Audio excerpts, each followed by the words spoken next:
के व्लॉग में आपके साथ शेयर करूंगी कुछ टिप्स, कुछ यूजफुल टिप्स जिससे आपका घर हमेशा साफ सुथरा रहेगा। साथ जाएंगे अम्मी के घर अफ्तारी पे। मेरा busy husband all the time busy, all the time busy. अस्सलाम वालेकुम। एक बहुत ही खूबसूरत दिन के साथ आपको खुशामदीद कहती हूँ एक रफकास व्लॉग्स में। आज मैं करूँगी हाउस क्लीनिंग और आपको दूंगी दो बहुत ज़बरदस्त सी टिप्स जो मैं भी यूज़ करती हूँ और मेरा घर साफ़ रहता है। उम्मीद करती हूँ ये दो टिप्स आपके लिए भी फ़ायदेमंद रहेंगी। लॉन हमारा थोड़ा सा गंदा हुआ है, आज गार्डनर को बुलाया हुआ है, इंशाल्लाह लॉन भी हमारा साफ़ हो जाएगा। अच्छा, ये जो 2-3 सोफ़े आप देख रहे हैं ना, मैंने सोचा था इनको वेस्ट कर देते हैं, इनको फेंक देते हैं। फिर हमारे घर जो अंकल आए हुए थे, जो लकड़ी का काम करने वाले आए हुए थे, उनने कहा कि ये बहुत मजबूत सोफ़े हैं, इनको ना आप वेस्ट करें, मैं आपको रिपेयर कर दूंगा। फिर हमें कोई और जगह समझ ही नहीं आई तो हम लोगों ने इनको लॉन में रख दिया ना। बहुत ज़्यादा वजनी है तो इनको आगे पीछे करना भी बड़ा ही मसला है। फिर हमने यहीं पे रख दिया, यहीं पे रिपेयर हो जाएंगे। अगर रिपेयर हो गए तो इनको कहीं सेट कर लेंगे, ना हुए तो इनको वेस्ट कर देंगे। कपड़े शपड़े मैं धो चुकी हूँ, ना तो लंच तो बनाना नहीं था। फिर मैंने सोचा धूप भी अच्छी निकली हुई है, कपड़े धोते हैं। धूप में जितने अच्छे कपड़े सूखते हैं ना, उतने बिल्कुल ड्राई से अच्छे नहीं सूखते। ड्राई से भी सूखते हैं लेकिन धूप लगवाना बहुत ज़रूरी है। आप करते हैं क्लीनिंग, आपको फास्ट फॉरवर्ड करके दिखाऊंगी क्योंकि अगर मैं डिटेल में दिखाती तो मेरा तो व्लॉग आधे घंटे का बन जाना था। घर अगर आप गौर से देखें तो पहले ही क्लीन है। आप सोच रहे होंगे क्लीन घर को दोबारा से क्लीन क्यों कर रही है, तो ये अपनी हैबिट बना ले। यही मेरी फर्स्ट टिप है कि घर साफ भी हो तो एक दफ़ा दिन में हल्की सी डस्टिंग और डस्टर के साथ जो फ्लोर डस्टर होता है, एक दफ़ा अपने फ्लोर को लाजमी क्लीन कर लिया करें। ना होने का वेट ना किया करें। इस तरह साथ साथ क्लीन करते जाएंगे ना तो आपको एकदम से ज़्यादा सफाई नहीं करनी पड़ेगी, आपको कोई थकन नहीं होगी। डेली का डेली ये आपकी हैबिट बन जाएगी और घर आपका साफ रहेगा। फ्लोर डस्टर मैंने कंप्लीट कर लिया है। ये देखें, ये इतनी सी बस डस्ट और ये 1-2 बाल, बस इतना सा टोटल कचरा निकला है क्योंकि मैं डेली कभी दिन में 2 दफ़ा भी क्लीन कर लेती हूँ। सेकंड टिप पे जाने से पहले चैनल को सब्सक्राइब कर दें। आपके सब्सक्रिप्शन से मुझे बड़ी मोटिवेशन मिल जाती है, मुझे बड़ी खुशी मिलती है। तो जब मुझे खुशी मिलती है फिर मुझे मोटिवेशन मिलती है, इसलिए चैनल को सब्सक्राइब कर दें। सेकंड टिप मेरी ये है कि जो आपके जूते हैं ना, शूज़ चप्पल वगैरह, बाहर के अलग रखें और घर के अंदर जो आपने पहनने होते हैं ना उनको अलग रखें। इस तरह जो बाहर का गंद होगा, जो मिट्टी वगैरह, वो घर के अंदर नहीं आएगी। बाहर के जूते आप अलग रखें, घर के जूते आप अलग रखें, इससे भी आपको बहुत फ़ायदा मिलेगा।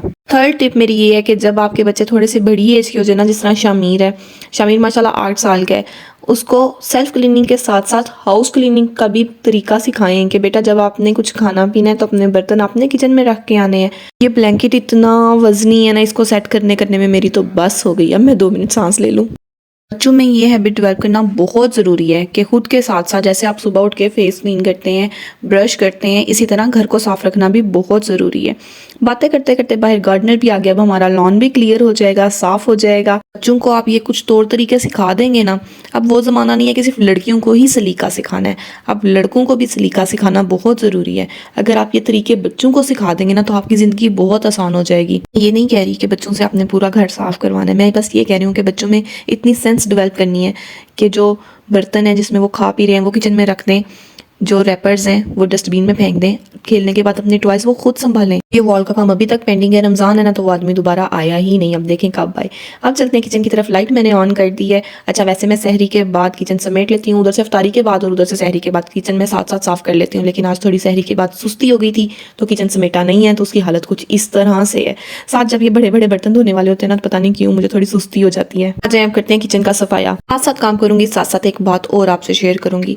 देखें, अगर आपके फेस पे पिंपल हो या अगर खुदा न खास्ता आपके फेस पे कोई एलर्जी है या कोई मसला है, आप उसका सोल्यूशन निकालते हैं। आप फेस तो नहीं बदल सकते। इसी तरह कुछ लोग जो उनसे मैंने अक्सर लेडीज़ को ये कहते सुना है कि हमारा घर जब सेट होगा ना तब हम इसको साफ़ करेंगे, तब हम इसको ऐसा कर देंगे, तब हम इसको वैसा कर देंगे। तो देखें, मिट्टी के घर भी तो लोग साफ़ करते हैं ना। जो आपके पास है, जिस कंडीशन में है ना, उसको कम से कम क्लीन रखें। इंसान में और जानवर में यही फ़र्क है। ये घर रेंट पे था और मैं काफ़ी देर बाद इधर आई हूँ तो कोई हालत नहीं थी घर की, आपके सामने ही सब कुछ था। अभी भी कोई ख़ास अच्छी कंडीशन नहीं है। अक्सर दराज जोन से इसके वो सही तरीके से बंद नहीं होते, अजीब से ग्रीस के निशान है, लेकिन आहिस्ता आहिस्ता क्लीन करने से सब कुछ साफ़ हो जाएगा और आहिस्ता आहिस्ता सारी सेटलमेंट बन जाती है। इसको इसी तरह नहीं छोड़ा जा सकता या ये एक्सक्यूज़ नहीं बनाई जा सकती कि घर ही गंदा है या पेंट नहीं हुआ हुआ या पाइलिंग नहीं हुई हुई, इसलिए आहिस्ता आहिस्ता हल हो जाएंगे। जो है जैसा है अल्लाह का शुक्र अदा करें और उसको साफ़ रखना सीखें। लोग मिट्टी के घर भी तो साफ़ करते हैं, उधर कब आसाइशें होती हैं बहुत ज़्यादा, तो शुक्र करें अल्लाह का, अल्लाह ने सर ढकने के लिए जगह दी है, जो है उसको साफ़ रखने की कोशिश करें। जो कुकर है ना, ये मैंने एक दफ़ा सिलेंडर पे रख दिया था और सिलेंडर में से कालक निकलती थी। ये इस पर ऐसी पक्की फिक्स हुई है ना कि ये क्लीन होता ही नहीं। मैंने इसको तारों से भी क्लीन करके देख लिया, एक जिफ क्रीम आती है उसके साथ भी इसको क्लीन करके देख लिया, लेकिन ये साफ़ नहीं हुआ। अगर कोई टिप आपके पास हो तो ज़रूर मुझसे शेयर कीजिएगा। ये मेरे जहेज़ का कुकर है, मैं इसको वेस्ट भी नहीं करना चाहती। बस किचन को मैं दे रही हूँ फाइनल टच। अच्छा, यहाँ पे ना पता नहीं कोई जो यहाँ पे हमसे पहले रह रहा था, ग्रीस यहाँ पे इतनी ज़्यादा थी, इतनी मुश्किल से मैंने इसको साफ़ किया। अभी भी कुछ निशानात बाकी हैं, कोई नहीं, वो भी आहिस्ता आहिस्ता हो जाएंगे, लेकिन ना बड़ी मुश्किल से किचन क्लीन हुआ है। ये देखें आप, बिफोर देखें और आफ्टर देखें, फाइनली किचन क्लीन हो गया है। सबसे ज़्यादा सुकून जब किचन साफ़ होता है ना, तब मिलता है। घर साफ़ करने के बाद अब करते हैं प्यारा सा एयर फ्रेशनर। खुशबू बहुत ज़रूरी है घर में, खुशबूदार महकता हुआ साफ़ सुथरा घर। अच्छा, जो लोग मुझसे पूछ रहे थे ये आपने बीन बैग कहाँ से लिया है, कितने में लिया है, तो ये मैंने खुद नहीं लिया। शामिर की पैदाइश पे मेरी खाला ने बीन्स की छोटी छोटी रज़ाइयाँ मुझे गिफ्ट की थी। एक मटेरियल होता है ना पोलिएस्टर की रज़ाई, लेकिन इसके अंदर छोटे छोटे बॉल्स थे, बीन्स थे, तो रज़ाई अब मेरे किसी काम की नहीं थी, इतनी छोटी सी, तो मैंने उसका इस तरह से बना लिया।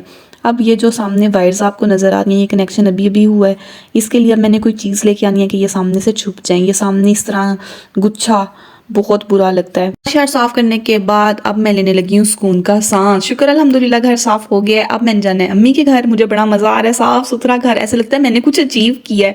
बड़ा मुझे मज़ा आता है जब घर साफ़ होता है, किचन क्लीन होता है और मेरे जो मैंने काम सोचे होते हैं ना, वो सारे काम मेरे हो जाते हैं। चलिए अब चलते हैं अम्मी के घर।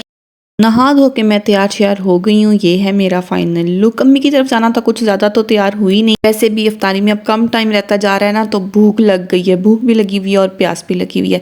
चले आए, चलते हैं अब अम्मी के घर। डोर शोर करते हैं लॉक। सबसे पहले कर लेते हैं सदका साइड पे, ये बहुत ज़रूरी है। हाथ का जो दिया है ना, वही असल आपके काम आना है, सीरियसली। 1 मिनट इधर देखिएगा, 1 मिनट ठहरो ना। मोबाइल छोड़े ना, ये देखें मैं ब्लॉग कर रही हूँ, इधर देखें। हेलो, 1 मिनट सब्र करो। अब आपसे भी अपॉइंटमेंट लेके मिला करूँ। नहीं अपॉइंटमेंट की बात नहीं है, लेकिन ज़रा काम कर रहा हूँ, थोड़ा सा काम कर रहा हूँ। ड्राइविंग भी कर रहे हैं, साथ काम भी कर रहे हैं। हाँ, गलत काम कर रहा हूँ, गलत काम। नहीं, गलत काम आप ना करें। हाय मेरा busy husband, all the time busy, all the time busy. Her time busy, her time busy. ये शख्स मेरा हस्बैंड हर टाइम बिजी। इनसे भी बात करने के लिए एक टाइम आ जाएगा, वाकई मुझे अपॉइंटमेंट लेनी पड़ेगी। खैर मैं कामयाब हो गई हूँ इनके साथ एक वीडियो, एक क्लिप बनाने में। अम्मी की तरफ पहुँच गई हूँ। भाभी ने बनाई हुई है ज़बरदस्त सी अफ्तारी, लाइट वेट सी, बड़ी मज़े की। चना चाट और साथ है जी फ्रूट चाट और साथ हैं कबाब। डिनर अभी रेडी हो रहा है, बस दुआ मांग रहे हैं, दुआ का टाइम है।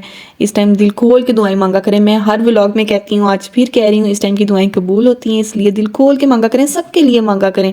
अल्लाह ताला कहते हैं मुझसे मांगो मैं दूंगा। दुआओं की तो कोई क्वांटिटी भी नहीं होती, आप जितनी चाहे मांग सकते हैं। अल्लाह पाक आप सबको खुश रखे, अपने घरों में आबाद रखे। अल्लाह पाक मुझे भी खुश रखें, मेरे लिए भी दुआ किया करें।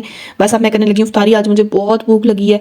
आज कपड़े धोने वाला काम थोड़ा एक्स्ट्रा किया है, क्लीनिंग तो इंसान रोज़ करता ही है, तो बस भूख शूख लग गई है बड़ी शदीद किस्म की। ये जो चाट है ना, ये बहुत मज़े की बनी हुई थी। फ्रूट चाट है, क्रीम चाट भी आप कह सकते हैं, क्योंकि ये क्रीम में बनी हुई थी, तो बहुत मज़े की बनी हुई थी। बस अब मैं खाना खाऊंगी। जाते ये कहना चाहूँगी कि ज़िंदगी में से नुक्स निकालने छोड़ दें, कमियाँ खामियाँ ढूंढना छोड़ दें, जो है उस पर ही खुश हो जाएं।